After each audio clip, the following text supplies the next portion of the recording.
Hello, my name is Samina Adele, and today I would like to analyze some of the ways queer people and women interact with gender in relation to the concept of gender normativity.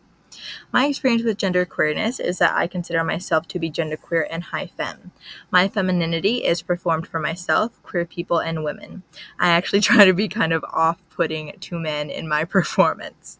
There's many ways that queer people may perform their gender, emphasizing femininity, masculinity, or mixing them in an androgynous fashion. While general society may disagree, there's no wrong way to perform gender. What is gender normativity? Gender is the symbolism of masculinity or femininity that we connect to being male-bodied or female-bodied. Gender normativity is the idea that people should be adhering to or enforcing the ideal standards of masculinity or femininity. For example, this would be automatically putting boys in sports and girls in dance, not allowing boys to wear nail polish or for girls to play in dirt. This is harmful because it discourages gender nonconformity and teaches children early not to engage in this gender rule breaking. Doing gender is a phrase sociologists use to describe the ways we actively obey and break gender rules. The way one person does gender can be different than how another does or performs. Gender rules or instructions for how to behave as a man or woman is the social concept of gender manifested as an institution. We all do gender or perform gender consciously and unconsciously daily.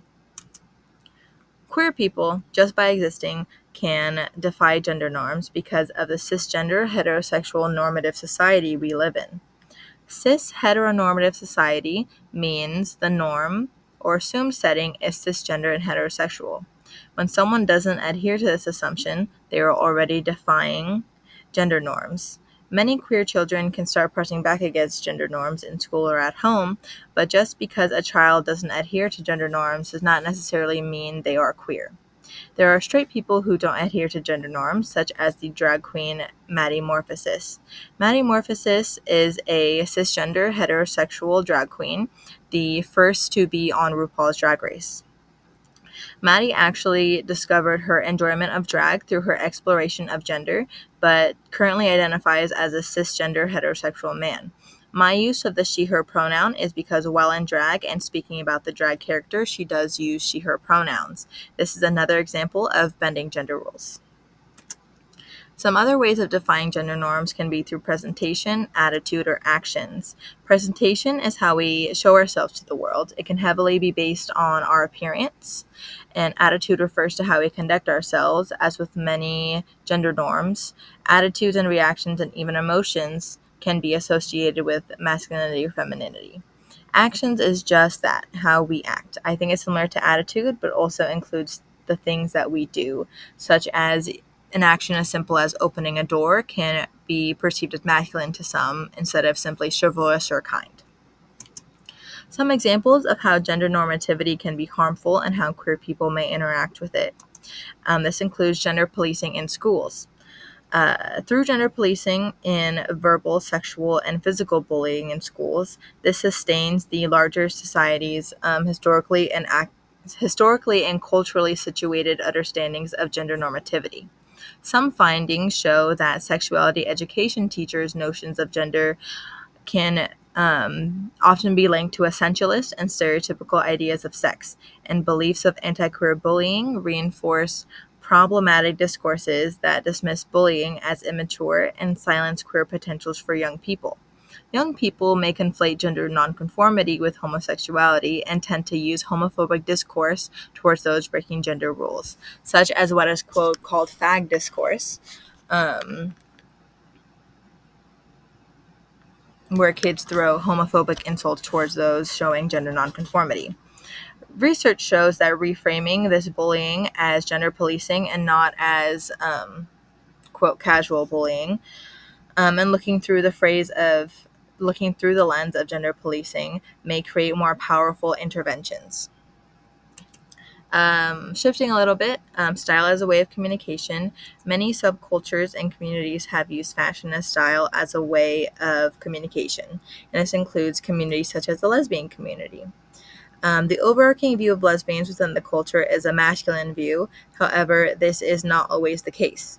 There are many ways to communicate this through flagging. Flagging is a subtle way to let others know that you're in the community, such as with a carabiner. Even carabiner placement on the body can indicate things such as sexual position preference. Butch femme dichotomy is a long standing concept in the lesbian community, and femmes are often assumed to perform femininity to fit in with societal standards, but to many it is actually a challenge to the heteropatriarchal standards of femininity. Butch and femme can transcend and radicalize traditional gender roles. Thinking of them as copies or reiterations of heterosexual dynamics would be a mischaracterization. However, some may not be able to perform their preferred gender presentation. Other cultures may also have different interactions with gender based on their own culture and history, such as in Guyana. Due to the history of colonization and the current neocolonial structures, the Caribbean region as a whole has a long history of violence and conflict. It also has many different cultures because of the colonial Spanish, French, Dutch, and British, and its own indigenous peoples, and the indentured servants of Portuguese, Indian, and Chinese descent. Because of all these different cultures and current neocolonial structure, the interaction with gender and queer women specifically is interesting. We can see in Guyana many queer women using their femness as a shield, creating a safe space for themselves to navigate away from gender and sexuality based violence. Many navigate their femness as a response to being called coxswain, spelled Cauxin. This is a derogatory term to stigmatize women in romantic relationships with other women. This term signifies butchness in English or masculinity. This being said, femmes and coxswains alike still face heteropatriarchal violence, and femmes may also face violence from coxswains, unfortunately. In conclusion, there are many ways that women and queer people interact with their gender relative to the concept of gender normativity, some by choice and some for safety. There is much social stigma related to gender nonconformity that may come about, which leads to issues such as gender policing, including in schools. There is also positives to freely expressing gender by how we choose, such as greater feelings of positive mental health and finding community. I didn't touch much on masculinity or androgyny, but everyone can interact with their gender differently, as this does not characterize the experience for everyone. Thank you.